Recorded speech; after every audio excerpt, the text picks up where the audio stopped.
On कर लेते हैं ताकि किसी की क्लास छूटे तो। चलो, peritoneum, it is a large serous membrane lining the abdominal cavity. कल हम लोगों ने थोड़ा आधा कर लिए थे, लेकिन फिर कुछ दिक्कत आ गई तो मैंने लीव कर दी। आवाज आ रही है ना क्लियर?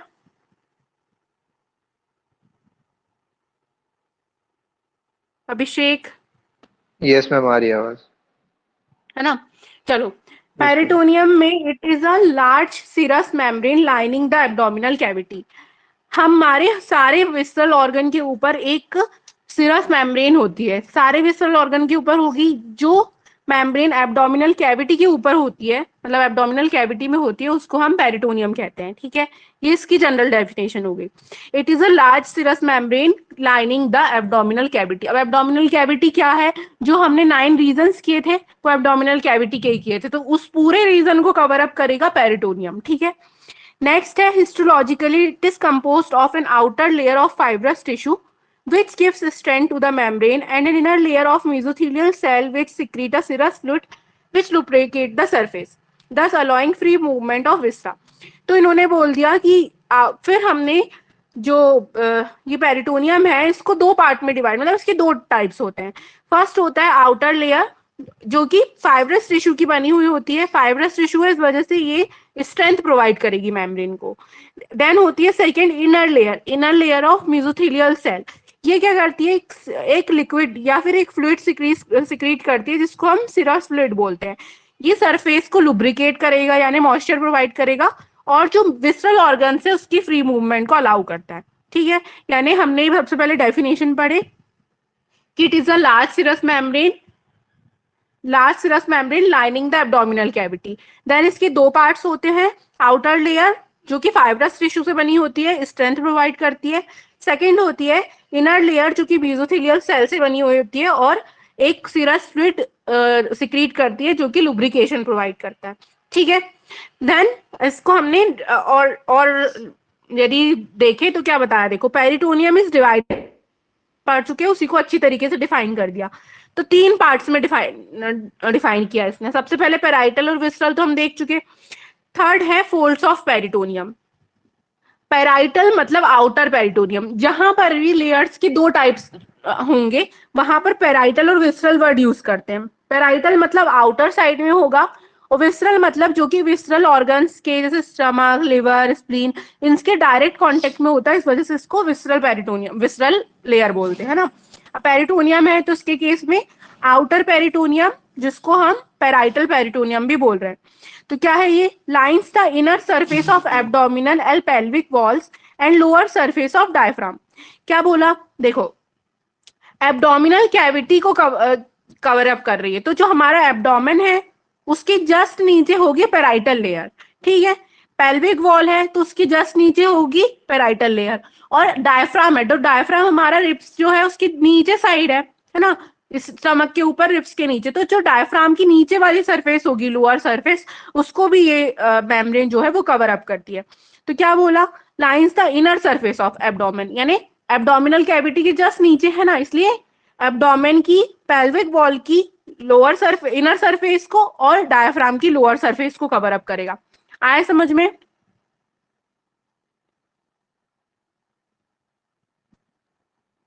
शौर्य, निकिता, यस मैम। है ना? ये वाला पॉइंट ही समझने लायक है इसमें कि किस तरीके से कवर अप कर रही है। दो लेयर्स हैं, तो जो ऊपर वाली होगी पेराइटल, वो डायरेक्ट एब्डोमिनल वॉल के कांटेक्ट में होगी, इसलिए इसने बोला कि एब्डोमिनल वॉल की इनर सरफेस को लाइन करती है और पेल्विक वॉल की भी इनर सरफेस को लाइन करती है, और डायफ्राम ऊपर की तरफ है, इसलिए उसकी जो लोअर सरफेस है उसको ये लाइन अप करेगी। ठीक है, ये पहला पॉइंट हो गया और इंपॉर्टेंट पॉइंट हो गया इसका। सेकेंड आता है नर्वस सिस्टम से रिलेटेड, यदि बात करेंगे तो ये डिराइव्ड होता है सोमेटोप्लूरिक लेयर से। सोमेटोप्लूरिक लेयर से मतलब डिराइव्ड होने की वजह से ये पेन सेंसिटिव होता है, यानी इस लेयर में यदि कुछ भी प्रकार की इंजरी होती है या फिर कुछ भी जो भी डिफेक्ट होता है तो वहां पर पेन का की सेंसिटिविटी होती है। ठीक है, तो ये 3 मेन पॉइंट्स हो गए कि किस चीज को कवर अप कर रही है, किस चीज से डिराइव हो रही है। तो सोमेटोप्लूरिक लेयर से डिवाइड होती है जिसकी वजह से ये पेन सेंसिटिव होती है। नेक्स्ट आती है विसरल लेयर पेरिटोनियम। विसरल मतलब इनर है, विसरल ऑर्गन के डायरेक्ट कांटेक्ट में, इसलिए इसको विसरल पेरिटोनियम बोल दिया है ना। लाइंस, देखो क्या लिखा है, लाइंस आउटर सरफेस ऑफ विसरा, मतलब जितने भी विसरल ऑर्गन्स होंगे उसकी उसके आउटर सरफेस बनाएगी, उसको बाहर की तरफ से कवर अप करेगी, which is adherent and can not separate.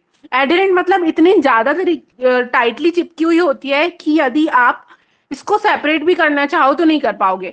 यदि हम डायसेक्शन करते हैं, तुम लोगों ने देखे होंगे, डायसेक्शन करने पर किडनी या फिर ज्यादातर स्टमक, स्टमक में जब देखते हैं तो एक बहुत पतली सी झिल्ली हमको दिखती है ऊपर से, कि इसमें कोई जैसे प्लास्टिक की कवरिंग होती है ना रैप पर, इस तरीके से कि किसी ने स्टमक में या फिर लिवर में रैप किया होगा, शाइनी रहती है एकदम।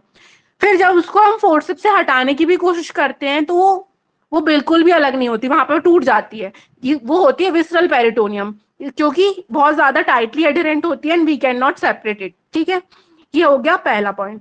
दूसरा होता है ऑटोनॉमिक इनर्वेशन, यानी ऑटोनॉमिक सिस्टम से, ऑटोनॉमिक नर्वस सिस्टम का पार्ट है, जिसकी वजह से ये पेन इनसेंसिटिव होती है, यानी इस लेयर में हमको पेन का सेंसेशन नहीं होगा। तो यहाँ पर पॉइंट्स डिफरेंस के फॉर्म में लिखने आते हैं 2 मार्क्स में, कि विसरल और सबसे पहले तो पेरिटोनियम क्वेश्चन हर साल, एक साल छोड़ के हमेशा रिपीट हुआ ही है, पेपर देखना। तो पेरिटोनियम में जितना भी मैं ये पूरा कंटेंट भेजी हूँ 5 मार्क्स में आता है, तो हमको ये पूरा लिखना पड़ेगा, है ना। अब 2 मार्क्स में इसका पेरिटोनियम के डिफरेंस लिखने को आता है, पेराइटल और विसरल का। तो हमको ये 3-3 पॉइंट्स लिखना है कि ये होती क्या है, किससे डिराइव्ड हुई है, और पेन के बारे में क्या क्या डिफरेंस है। ठीक है, लिख लोगे इतना। थर्ड आता है ये 2 तो पॉइंट्स ने लेयर्स के डिफाइन कर दिए। थर्ड आता है फोल्ड्स ऑफ पेरिटोनियम, या अब ये तो एक प्रकार की लेयर है, तो लेयर में होते हैं कुछ फोल्ड्स, यानी कहीं कहीं जगह पर ये मुड़ जाएगी, फोल्ड्स बना लेगी।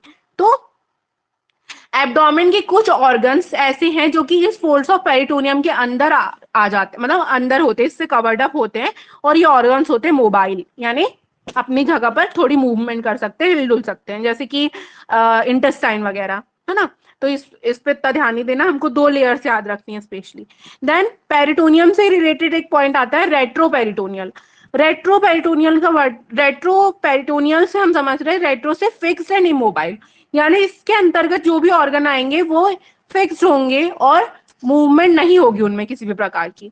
Rest directly on posterior abdominal wall. Posterior abdominal wall क्या होती है, जो हमारा फ्रंट वाला सरफेस होगा, जो हमारा स्टमक है, अम्लाइकस वाला पार्ट है, ये होती है हमारी एंटीरियर एब्डोमिनल वॉल। और जो हमारे वर्टिबल कॉलम्स के साइड, यानी जो पीछे की साइड होती है जहां पर किडनी वगैरह होती है, ये होती है हमारी पोस्टीरियर एब्डोमिनल वॉल। तो रेट्रोपेरिटोनियल ऑर्गन फिक्स्ड और इमोबाइल होंगे, रेस्ट करते पोस्टीरियर एब्डोमिनल वॉल में, मतलब इनकी जो एक सरफेस होगी वो डायरेक्टली पोस्टीरियर एब्डोमिनल वॉल से लगी हुई होती है, और सिर्फ एक ही सरफेस से, यानी सामने वाली जो सरफेस से ही सिर्फ पेरिटोनियम से कवर्ड होते हैं। तो इसका मेन पॉइंट यही है कि covered by peritoneum on one side. ठीक है, इसके में एग्जाम्पल है kidney, ascending colon, descending colon और ड्यूडेनम। ये हमारे में क्वेश्चन आया था, हम लोगों को आया था 2 मार्क्स में, कि रेट्रोपेरिटोनियल होता क्या है, और इसके 2-3 एग्जाम्पल लिखने थे। तो किडनी तो सबको याद रह जाता है, उसके आगे का याद नहीं रहता। तो कोलॉन में जब हम डिटेलिंग पढ़ेंगे तब पढ़ेंगे कि असेंडिंग क्या है, डिसेंडिंग क्या है। अभी सिर्फ नाम याद रखना है कि ascending colon, descending colon, duodenum and kidney are retroperitoneal organs.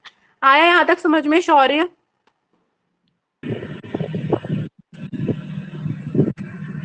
कोई डाउट है यहाँ तक? मैम जब हम हमने ड्यूडेनम पढ़ा था और उसमें मैम ने पार्ट्स पढ़ाए थे, 4 पार्ट्स पढ़ाए थे ड्यूडेनम के।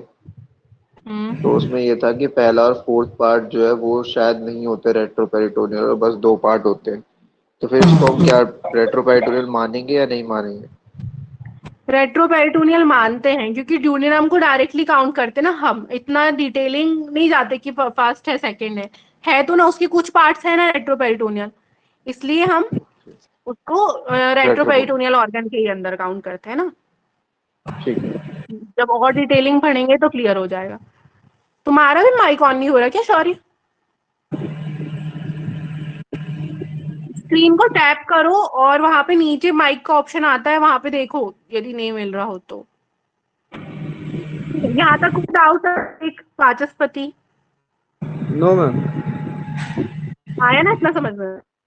यस तो मैम। ये हमारा जनरल था ना। अब यहाँ पर मैंने एक डायग्राम बनाई हूँ, तो ये डायग्राम हमको क्या शो कर रहा है?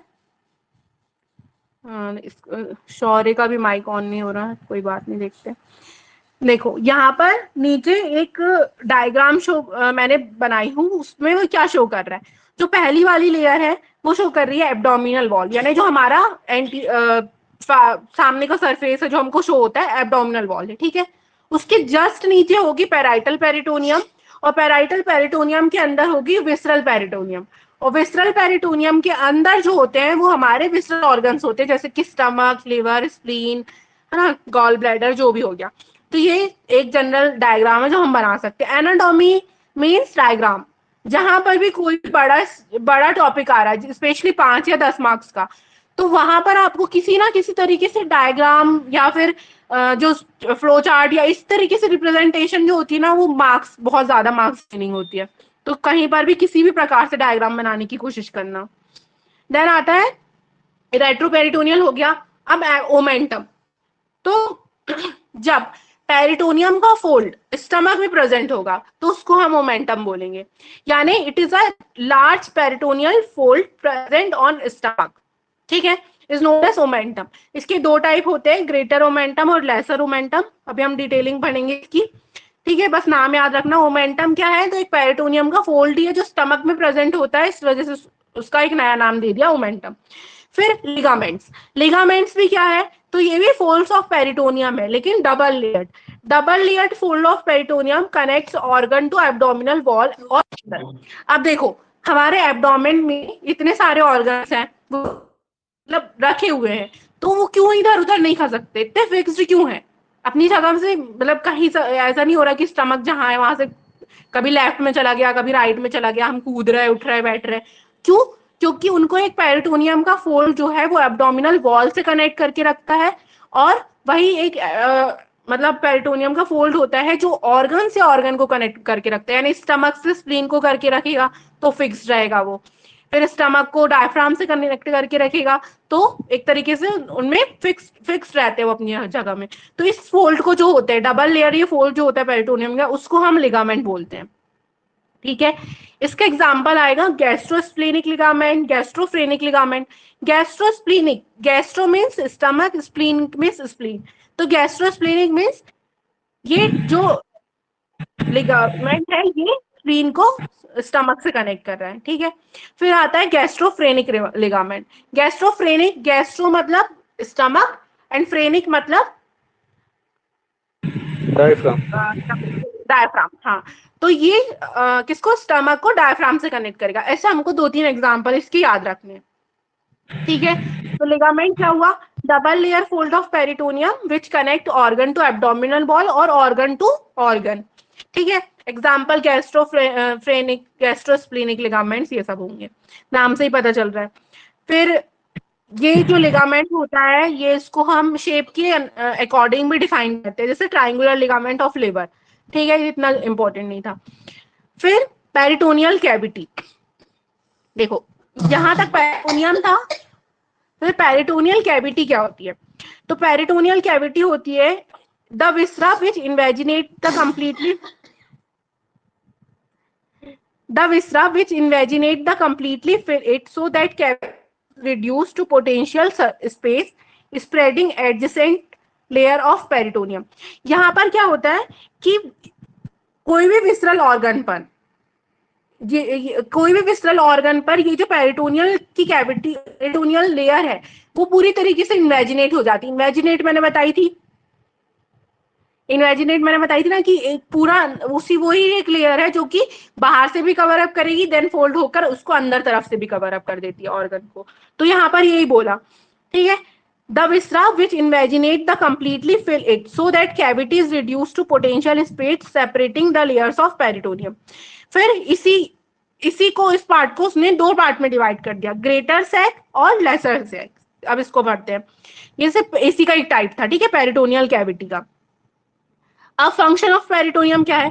तो फंक्शन ऑफ पेरिटोनियम में हमको क्या पॉइंट बनाने हैं? मूवमेंट ऑफ विसरा।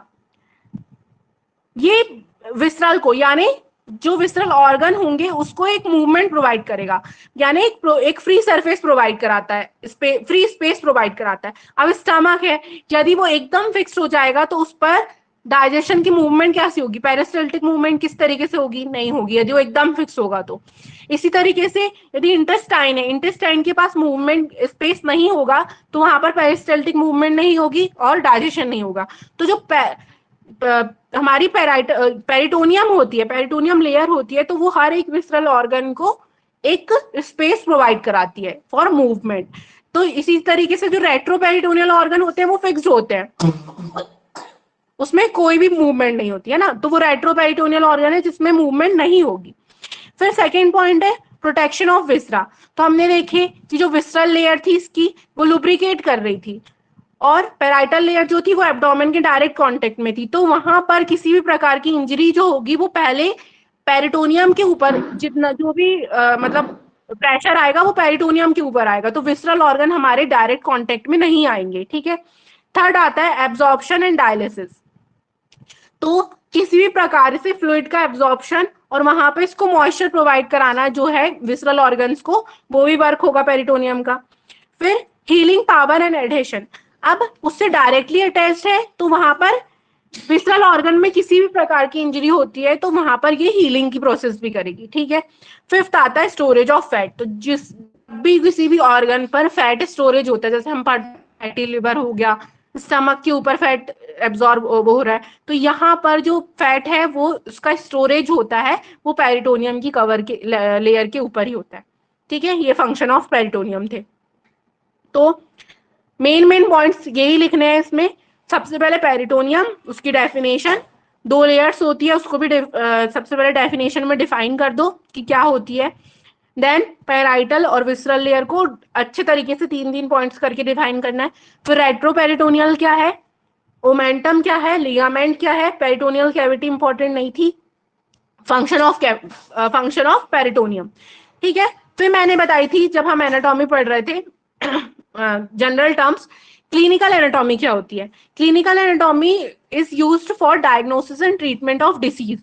तो अब पेरिटोनियम से रिलेटेड जितनी भी डिसीज है उसको हम क्लिनिकल एनाटॉमी, जब मैंने बोली थी कि जब भी हम कोई भी एक ऑर्गन पढ़ेंगे तो उसके लास्ट में हम इसकी क्लिनिकल एनाटॉमी पढ़ते हैं, तो ये है देखो क्लिनिकल एनाटॉमी क्या है, हो सकती है। तो collection of free fluid called ascites, abdominal wall और पेराइटल पेरिटोनियम के बीच में गैप होता है, हल्का सा गैप होता है, तो जितना भी फ्लूइड है एब्डोमेन का, वो अब इसने पहले ही बोल दिया कि यहाँ पर एब्जॉर्प्शन होता है, फ्लूइड होता है, तो जो फ्लूइड है वो यहाँ पर एब्जॉर्ब ना होकर यदि वो एब्डोमेन और पेराइटल कैविटी के बीच में एक्यूमुलेट होता है वो फ्लूइड एब्डोमेन में, तो वो उस कंडीशन को हम बोलते हैं एसाइटिस, आयुर्वेद में उदर रोग बोलते हैं। ठीक है, जल उदर, ये बहुत ही क्रोनिक कंडीशन हो जाती है, यदि वो फ्लूइड का हम एक्सेप्शन ना किया जाए तो बहुत ज्यादा मतलब डेथ भी हो सकती है उस केस में। तो यहाँ पर ये कंडीशन होती है असाइटिस। तो क्या होगी असाइटिस की definition, collection of free fluid in abdominal cavity. तो ये हो गया क्लिनिकल एनाटॉमी ऑफ पेरिटोनियम पहला। फिर लेप्रोस्कोपी इज द, हमने वहां पे क्या पढ़े थे, ट्रीटमेंट एंड डायग्नोसिस, तो डायग्नोसिस भी हम इसके अंदर लिख सकते हैं क्लिनिकल एनाटॉमी के, है ना। Laparoscopy is the examination of peritoneal cavity under direct vision using an instrument called laparoscope. तो हम लेप्रोस्कोप नाम का एक इंस्ट्रूमेंट होता है जिसमें हम पेरिटोनियल कैविटी को डायरेक्ट विजन कर सकते हैं, मतलब एग्जामिन कर सकते हैं कि वहां पे कुछ फ्लूइड तो नहीं फिल हो रहा, कोई इन्फेक्शन तो नहीं हो रहा, तो उस प्रोसेस को हम बोलते हैं लेप्रोस्कोपी। ठीक है। फिर opening of abdominal cavity by surgeon called laparotomy, tomy means to cut. तो जब यदि उस एब्डोमिनल कैविटी की ओपनिंग की जाए बाय सर्जरी तो उस प्रोसेस को हम बोलते हैं लेप्रोटॉमी। तो ये होती है क्लिनिकल एनाटॉमी। ये भी जनरली 2 मार्क्स में क्वेश्चन आ जाता है कि क्लिनिकल एनाटॉमी ऑफ पेरिटोनियम या clinical anatomy of stomach liver, तो डायरेक्टली अपने को ये 2-3 पॉइंट्स याद रखने हैं कि उससे रिलेटेड क्या डिसीज हो सकती है और उसमें हम कौन से डायग्नोसिस का यूज कर रहे हैं। ठीक है, इतना समझ में आया? यहाँ तक कोई डाउट? यस यस मैम, आ गया सर।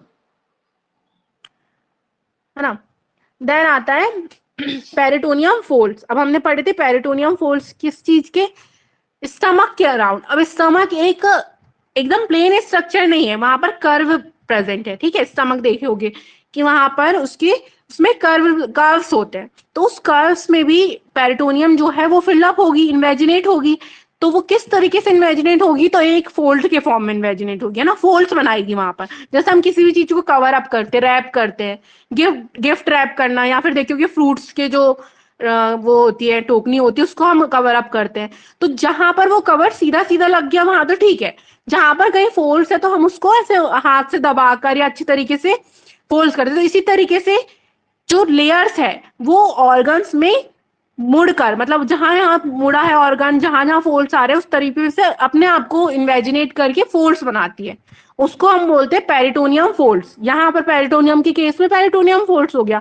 तो स्टमक के केस में पेरिटोनियम लेयर को हम मोमेंटम बोल रहे थे।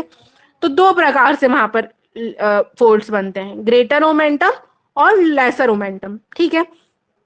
ग्रेटर ओमेंटम क्या होगा? Large fold of peritoneum which Hanks down from the greater curvature of stomach like apron and curves the loop of intestine to varying extent। जब हम स्टमक पढ़ेंगे तो वहां पर आप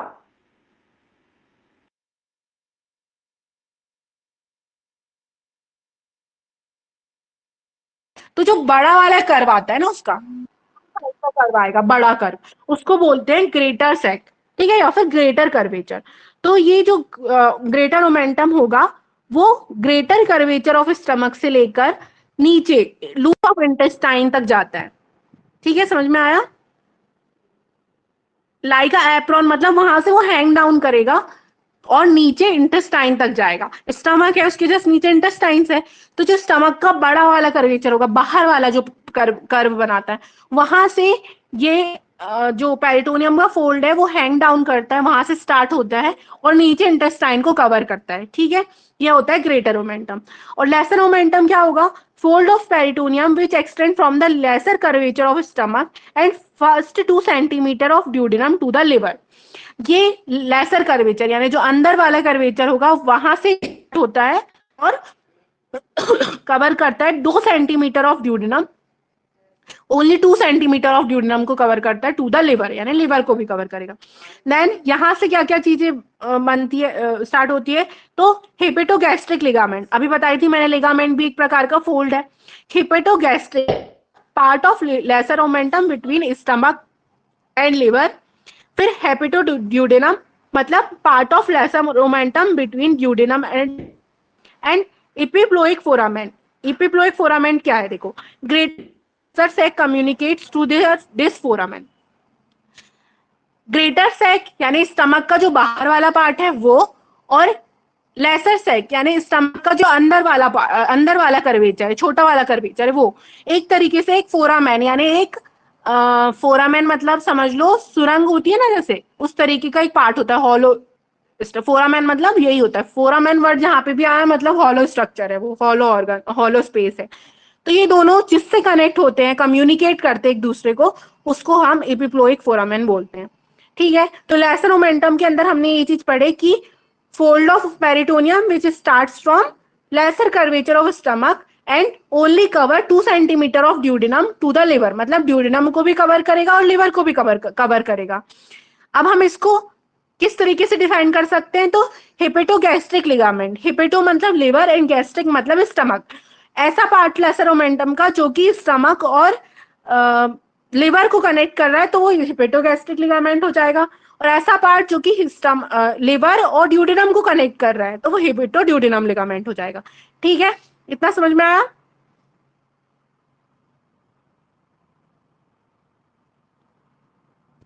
yes Abhishek yes ma'am, yes ma'am. Ma'am आ रहा बीच है ना बीच में आपकी आवाज, डाउट? हाँ यस मैम, बीच बीच में आपकी आवाज थोड़ी सी कट जाती है। कट रही है क्या? बीच में थोड़ा सा। समझ में आया ना? पर अभी कहाँ कुछ कहाँ कटी है तो वहां बताओ, मैं रिपीट कर देगी। नहीं मैम ठीक है, समझ में आ गया। अब मैंने ना इसका रिकॉर्डिंग भी ऑन कर दी हूँ, तो जब तुम लोग ये खोलोगे ऐप तो उसमें ऊपर आए एक रिकॉर्डिंग का ऑप्शन आएगा, रिकॉर्डेड लेक्चर्स का, है ना। तो वहां पर जाकर यहाँ जहां पर समझ में ना आया हो या फिर से सुनना चाहते हो तो वहां से जाके सुन लेना, और फिर भी यदि कुछ चीज नहीं समझ में आती है तो मुझसे यदि डायरेक्टली भी पूछोगे कॉल करके या मैसेज में तो मैं वहां समझा दूंगी, ठीक है। पर हमारे ओके। लिए एक एक आप जो भी पॉइंट शुरू हो रहे हैं वो जितने भी पॉइंट में पढ़ाऊंगी, कोई भी ऑर्गन पढ़ाऊंगी, वो डायरेक्टली क्वेश्चन में पेपर में आ जाता है, उसमें हम कुछ नहीं डिफाइन कर सकते कि इंपॉर्टेंट है कि नहीं है। इसलिए ध्यान से, इतना कंटेंट है हमारे पास कि हम 10 मार्क्स तक का भी आराम से लिख सकते हैं। और यदि 5 मार्क्स पे आया तो कुछ चीज तुमको याद नहीं आ रही, उसको काट दो, कोई दिक्कत नहीं है, दो दो तीन तीन पॉइंट लिख दो, है ना। फिर देखो, जिस तरीके से हमने ओमेंटम पढ़े, omentum means force of peritoneum on stomach, इसी तरीके से होता है मिजेंट्री। ये हमको 2 मार्क्स में 1 मार्क्स में आया था। मिजेंट्री क्या होती है? तो मिजेंट्री क्या है? Broad fan shaped fold of peritoneum which suspend the coil of jejunum and ileum from posterior abdominal wall। देखो, पोस्टीरियर एब्डोमिनल वॉल से एक broad fan shaped fold of peritoneum निकलता है जो कि जेजुनम और इलियम को कवर अप करेगा। सॉरी, माइक बंद करो। ठीक है।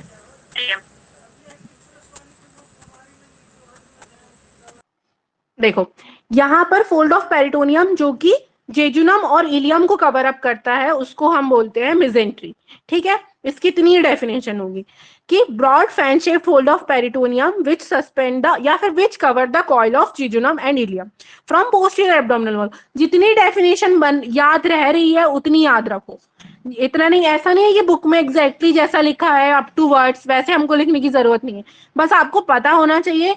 वहां पे वो सिर्फ 2 चीज पे ध्यान देंगे कि ये फोल्ड ऑफ पेरिटोनियम है, इतना पता है आपको, और किस चीज को कवर अप कर रहा है जिस वजह से हम उसको मिजेंट्री बोल रहे हैं, ये पता होना चाहिए। तो ये 2 चीज है कि fold of peritoneum which cover up the coil of jejunum and ileum is known as mesentery. अब मीजो अपेंडिक्स क्या है? Mesoappendix with small triangular fold of peritoneum. देखो, small triangular fold of peritoneum which suspend the vermiform appendix. Vermiform appendix हमारी last में, intestine के last part में छोटा सा स्ट्रक्चर प्रेजेंट होता है, वर्मीफॉर्म अपेंडिक्स। वो यदि वो भी इंटेस्टाइन का पार्ट है, इसलिए मीजोवर्ड जहां पे भी आएगा means it defines the intestine. Mesentery है मींस जेजुनम के लिए यूज हो रहा। मीजो अपेंडिक्स मतलब वर्मीफॉर्म अपेंडिक्स को जो कवर अप कर रहा है पेरिटोनियम का फोल्ड, उसको हम मीजो अपेंडिक्स बोलते हैं। From the posterior surface of lower end of mesentery close to ileocecal junction. ये याद रखने की जरूरत नहीं क्योंकि vermiform appendix present ileocecal junction में होता है, जहां पर इलियम और सीकम एक दूसरे से मिलती है, वहीं पर वर्मीफॉर्म अपेंडिक्स प्रेजेंट होता है। तो वो उसकी एग्जैक्ट लोकेशन बता रहा है, हमको इतना ध्यान नहीं रखना, बस इतना ध्यान रखना है कि ये एक स्मॉल, जो कि वर्मीफॉर्म अपेंडिक्स खुद ही है, ट्रायंगुलर स्ट्रक्चर है, ये उसी तरीके से पेरिटोनियम प्रेजेंट होगी उसके आसपास। तो it is a small triangular fold of peritoneum which cover up और which suspend the vermiform appendix is known as mesoappendix. Next topic आता है ट्रांसवर्स मीजोकोलॉन। ये क्या है? तो this is the broad fold of peritoneum which suspend the transverse colon.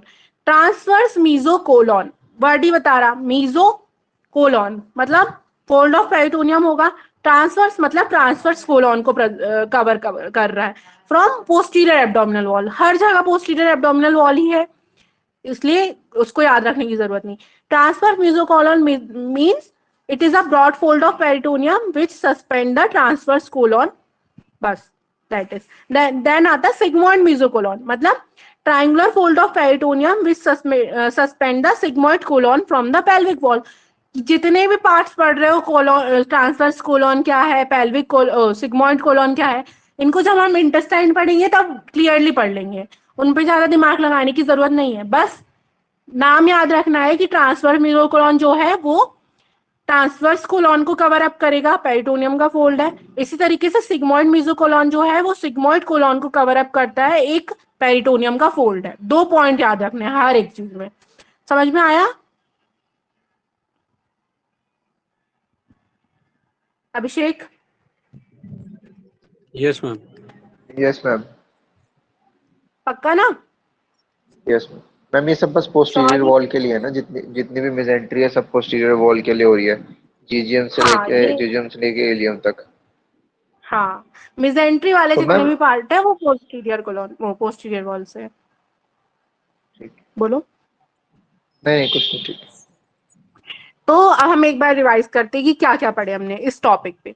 आप लोगों को अंदर के कंटेंट से ज्यादा पॉइंट्स बनाने याद होने चाहिए कि 5 मार्क्स के हिसाब से हमारे पास कंटेंट क्या है, कि हमको क्या लिखना। देखो अंदर लिखोगे वो सब लिख दोगे, सब लिख देते हैं, लेकिन जो एग्जामिनर होता है उसकी उसकी सबसे पहली नजर जाती है कि हमने पॉइंट्स क्या बनाए उस टॉपिक के अंदर।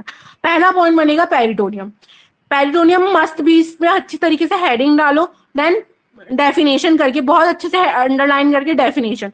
डेफिनेशन के अंदर पहला पॉइंट हमारा यही आना चाहिए कि लार्ज सिरस मेम्ब्रेन है जो कि lining the abdominal cavity. Then इसके दो कंपोस्ट बताए गए हैं, आउटर लेयर जो कि और स्ट्रेंथ इंटरनल प्रोवाइड लेयर, कराती है, और पेराइटल। इनर लेयर मतलब, हाँ नहीं नहीं वो तो अंदर लिखे, डिवाइड करके लिखेंगे हम।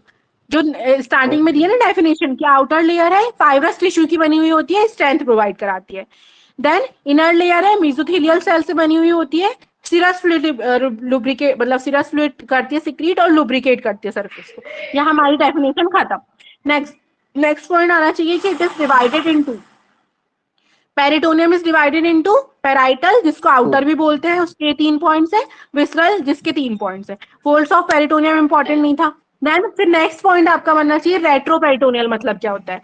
रेट्रो पेरिटोनियल जो भी कि सिर्फ एक साइड से कवर अप करती है ऑर्गन को, पोस्टीरियर एब्डोमिनल वॉल से अटैच्ड होते हैं, फिक्स्ड और इमोबाइल होते हैं। रेट्रो पेरिटोनियल की डेफिनेशन हो गई। फिर ओमेंटम, ओमेंटम क्या है, तो स्टमक को जो पेरिटोनियम का फोल्ड कवर करेगा वो होता है ओमेंटम। तो यहीं पर आप यदि लेजर और ग्रेटर ओमेंटम को डिस्क्राइब करना चाहो तो यहीं पर कर सकते हो, जैसे मैंने अलग से की हूं। तो अलग से नहीं करना, यहाँ करना, यहाँ पे कर दो। लिगामेंट्स क्या होते हैं, तो double layer fold of peritoneum होते हैं जो कि एब्डोमिनल वॉल से ऑर्गन को कनेक्ट करेगा या ऑर्गन टू ऑर्गन को कनेक्ट करेगा। तो यहाँ पर एग्जांपल डाल दो, गैस्ट्रोफ्रेनिक, गैस्ट्रोस्प्लीनिक, खत्म।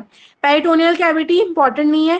फंक्शन ऑफ पेरिटोनियम बहुत इंपॉर्टेंट है, और क्लिनिकल एनाटॉमी ये जनरली हम क्लिनिकल एनाटॉमी सबसे लास्ट में लिखते हैं। तो चाहो तो यहाँ पर जो mesentery, mesoappendix, transverse mesocolon, sigmoid mesocolon, ये वाले में से जितने पॉइंट याद आ जाएं, जरूरी नहीं चारों याद आए हमको उस समय, मिजेंट्री याद आ रहा, मीजोकोलॉन याद आ रहा, जो भी वहां पे लिख दो, ठीक है। लास्ट में लिखना क्लिनिकल एनाटॉमी हमेशा।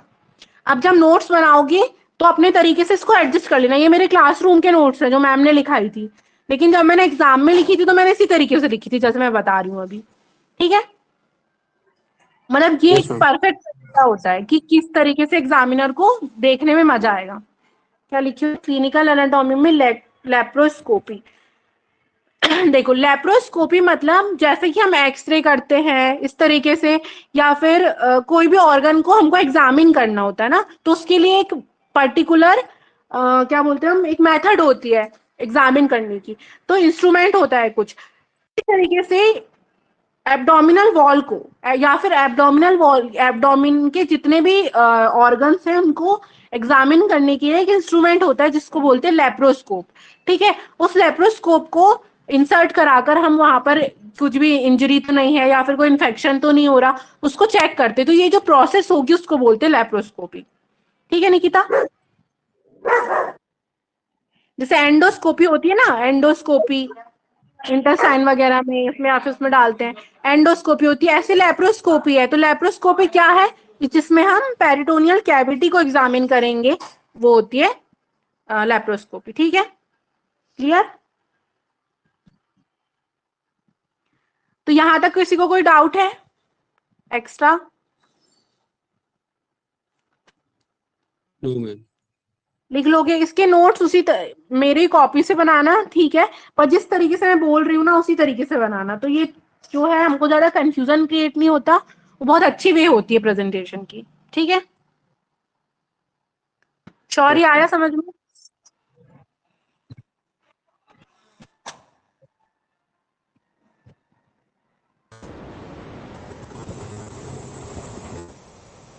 मैं जो रिकॉर्डेड वीडियो है वो लेक्चर है जो उस पे अपलोड भी होगा, तो यदि कभी देखना चाहो फिर से सुनना चाहो तो वहां पे सुन सकते हो ना, हमेशा ही रहेंगे वो तो एग्जाम तक। तो ठीक है, कोई डाउट हो तो मुझसे पूछ लेना, और पिछला रिवाइज करना, यहाँ तक का लिख भी लेना, ठीक है। यस चलो। मैम। हेलो। हाँ बोलो। मैम मैं कह रहा था कि जो असाइनमेंट नहीं दिया आपने बाकी चैप्टर्स के अष्टांग में, क्या नहीं दिए? क्वेश्चंस जो आप देते हो असाइनमेंट, अच्छा, क्वेश्चंस कहाँ तक दी थी मैंने? सेकंड थर्ड चैप्टर तक दे दिया था शायद। मैं अब वो वो वाली मैं बुक तो मेरे पास वहां पे है, मैं कुछ और क्वेश्चंस भेज दूंगी, ठीक है, 1 to 5th चैप्टर के, नहीं मैम, जब पीजी आप के। पहुंच जाएंगे तभी भेजिए। हाँ ठीक है, जब बाकी आप एक एक बुक है, उसके भी अच्छे क्वेश्चंस है, पीजी के क्वेश्चंस है, तो यदि वो बन जाए ओके, तो वो लगा लेना, नहीं बने तो पूछ लेना। ठीक है। ओके। ठीक है, 1st to 5th मैं भेज। अष्टांग के हाँ भी हाँ। पूरे चैप्टर बीच में छूट गया था। अष्टांग के कितने छूट, तुमने कहाँ तक कवर किए थे? बहुत कमी हुआ है, अभी तो थर्ड चैप्टर आपसे पढ़ा था, उसके बाद पहले का भी थोड़ा बहुत हुआ था, उसके बाद तो पूरा छूटा है। अभी कल संडे है ना, आयुषी लोगों की भी छूटी हुई है क्लास, तो मैं दोपहर का टाइम, या फिर मैं एक टाइम बता दूंगी, आज डाल दूंगी ग्रुप में, तो उसमें हम लोग पढ़ लेंगे कुछ कुछ चैप्टर, क्योंकि 5th चैप्टर तक कवर अप हो गया है ना। तो मैं चाह रही हूँ कि जब मैं वहां जाने से पहले तक तुम लोगों का 5 तक तुम लोग भी पहुंच जाओ, जिस चीज का छूटा है, ठीक है। तो वो हम तभी कवर कर पाएंगे जब छुट्टी होगी। संडे को देख लेना, मैं कल भेज दूंगी, अभी टाइमिंग डाल दूंगी। तो फर्स्ट चैप्टर से पढ़ना है तो फर्स्ट से, यदि कोई और चैप्टर से पढ़ना है तो कोई और चैप्टर से, जो भी हो, ठीक है। यस मैम, देख लेंगे फिर। हम्म,